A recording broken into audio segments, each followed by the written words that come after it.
Hi guys, welcome back to the channel. Something a little bit different for you today, and I say it every week, but we do try and keep you a bit of variety. We have a Defender 90, but a Defender 90 with a bit of a difference. So this one here, I mean the fans are still on it, but BMW M57. Now, believe it or not, those of you that know this vehicle, you will know that this actually had an LS3 in it. So LS3 to M57, I don't know whether I would or not, I don't know, but it's got a big turbo on it, it's got bigger injectors, and it is here with us today for tuning to see what it does. So fingers crossed, we should hopefully see 300 plus horsepower out of this. And if that is the case, do we run this against our 90 and see whether it's Td5 or M57 that comes out on top? We'll see what it does on the dyno, see how successful we are with it. But this has come across from our friends at Alpine Restorations in Halifax. And as I said, it did have an LS3 in it. The reason he's gone for the M57 is because he's getting a lot of interest from his customers reference this conversion. So he thought, you know what, if we're going to do it, let's do it right. He's put one in his own truck first. And then obviously, once he's got all that dialed in, I assume it'll be something he offers out to his customers.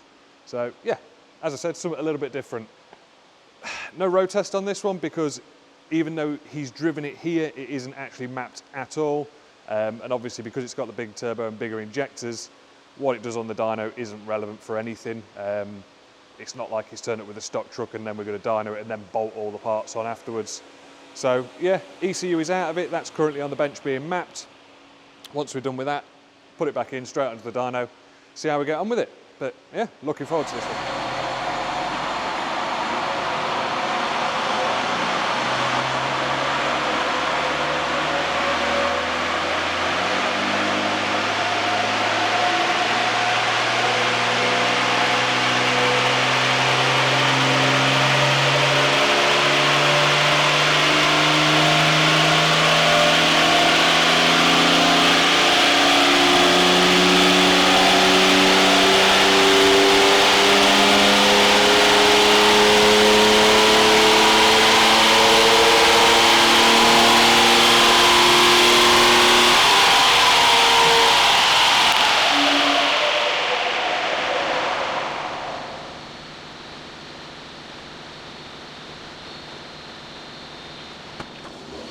Right, so from that run we were 318.1 horsepower and 564 newton meters of torque.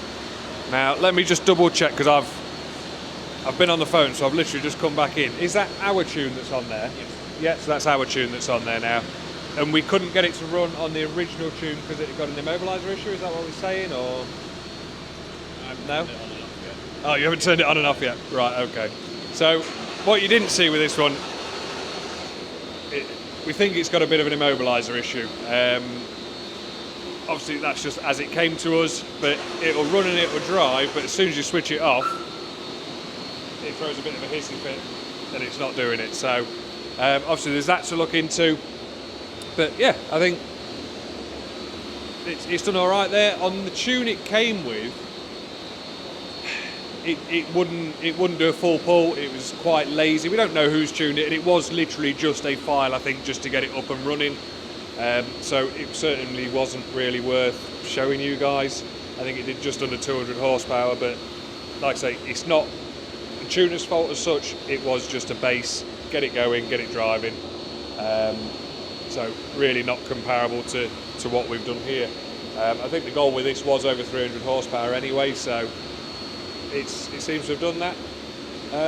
So now I think it's just to have a look, see if we're going to make any tweaks to it and go from there, and then out on a road test.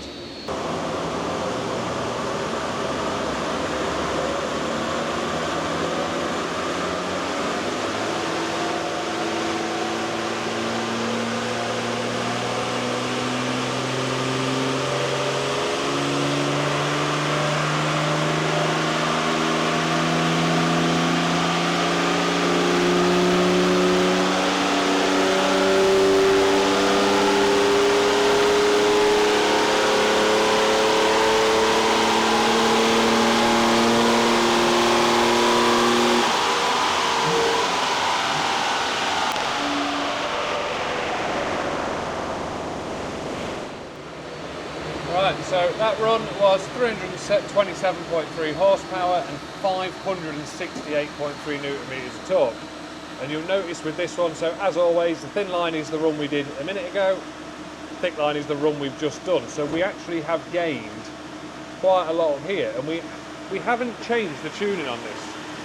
What we noticed after the last run was where the sensor fits on the end of the fuel pressure rail, it was loose. So it was actually spraying a bit of diesel out, but only under heavy throttle, so when it was building up a lot of pressure. And we also think that was the issue why we got the non-start. So I know on the sort of like 3 litre Land Rover engines, they have a low fuel pressure cut-off. So it won't let you start the engine, or it'll start and then immediately cut out if the fuel pressure is low.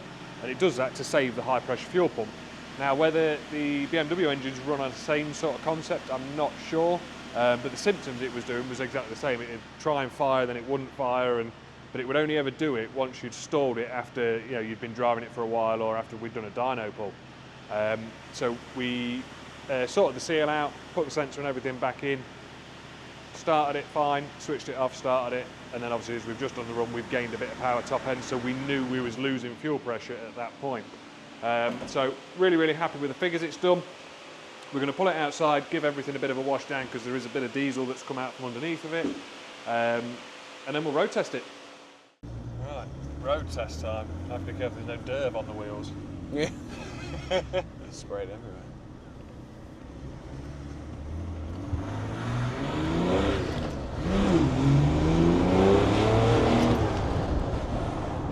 Pulls well.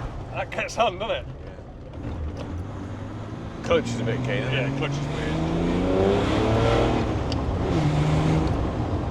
Feels weird revving a diesel round past 5 as well. Yeah, that's 1,000 RPM out. By the way. Yeah, I was going to say it's got to be out because it's not. Yeah. No, I noticed that one. Live diagnostics on it.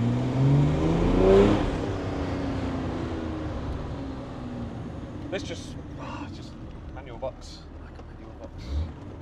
Proper driver's truck. Yeah.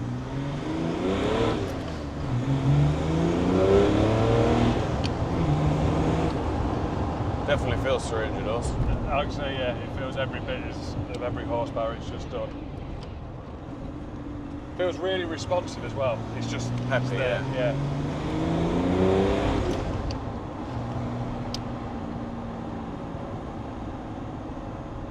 One of these are a Td5 tuned. The benefit of these is you don't get the black, you don't get the smoke, do you? They're smoke free at 300 horsepower. But you've got all the extra electronics on there. Yeah, and when they get injector problems or fuel pump problems. Yeah. It's a difficult one, isn't it? Yeah. It is a difficult one. For cheap power though, for a hybrid turbo and a set of injectors, it's... Well, even out of the box, out of the box yeah, power. 260, 270 out of the box. It's cheap power.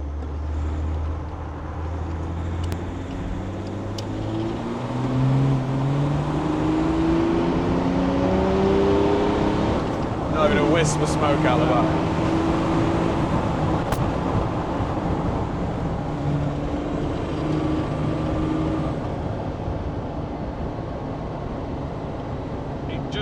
It's quick, and I like it. It's smooth.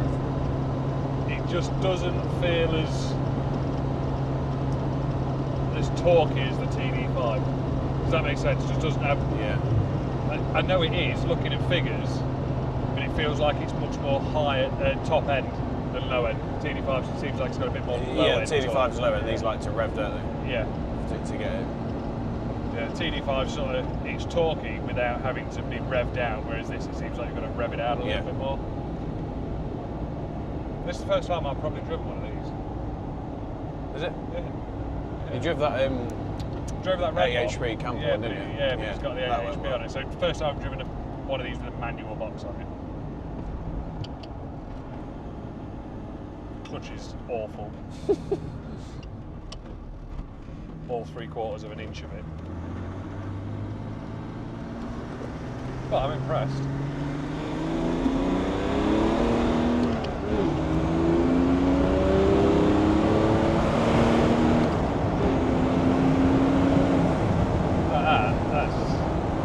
I think this and 90. I think the 90 will give it a run for its money, because I think it'd be up and gone before this really gets into it. Yeah.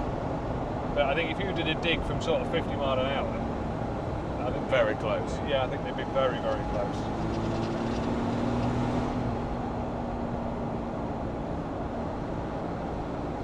I think it'd be chuffed with that. We'll have to put it to the test. Got to talk Matt to let us go out and drag race him now, though. He can drive his own truck. We don't want to break it.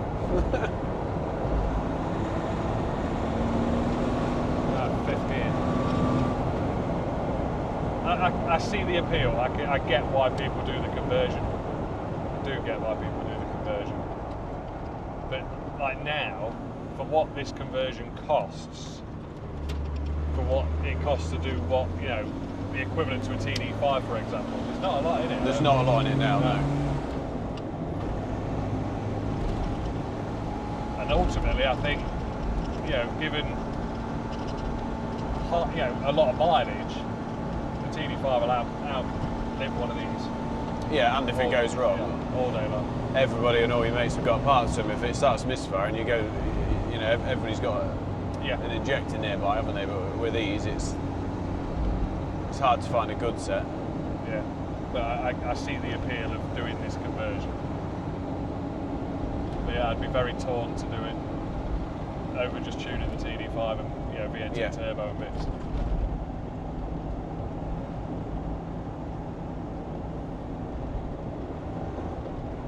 Like if you did something like this in your 110, for example, because the torque's all up there, you're going to be revving it out all the time. You are with a manual, yeah. Yeah, with the manual, compared to what you are doing with a Td5 with a manual. Yeah.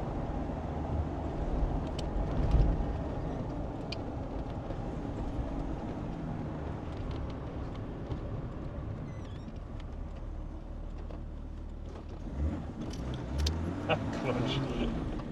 Okay.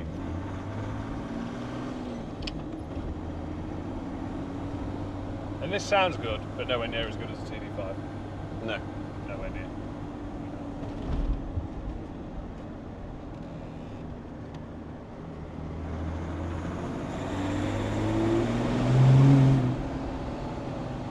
Does pick up well. Well, it's there, the power's there, but it's just further up. Got to work it. Yeah. It's almost like a petrol, like an NA petrol. Yeah. You've got to keep it up there for it to actually do what you want it to do.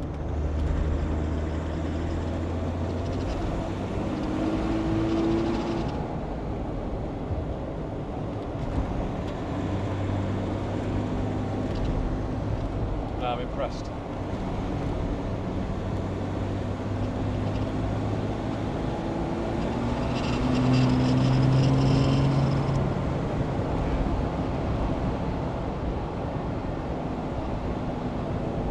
I'd have loved to have had a go in it with the LS3 though.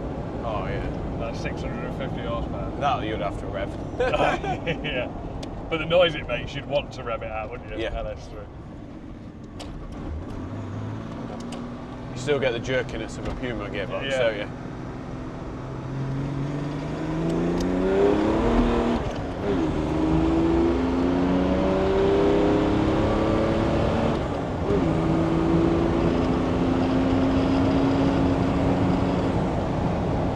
Do you think it's as quick as the 90? I don't know. It's close. Very close. It'd be close, yeah. I think for a standing start, depending on distance, if it's a short distance drag race, I think the 90 will be out on this before this really gets to go. Yes, you can't change gear quick enough, can you? Yeah, and I think that's where our 90 will have the advantage in that low down, just up and gone. Yeah. Yeah, like I say, I think if you was both sat side by side doing 50 mile an hour and just foot down, I think they'd be dead on with each other. I really do. Yeah, I don't think there'd be a lot in it, if anything.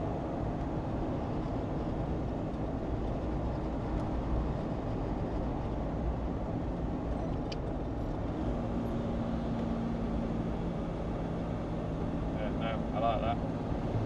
Right, on that note, back to the garage. We will handing it back to the customer. We're going to try and talk him into letting us go out and have a play, this versus ours, but ultimately it's down to the customer. So if we win, or if we get permission, that'll be next. If not, we will see you on the next one.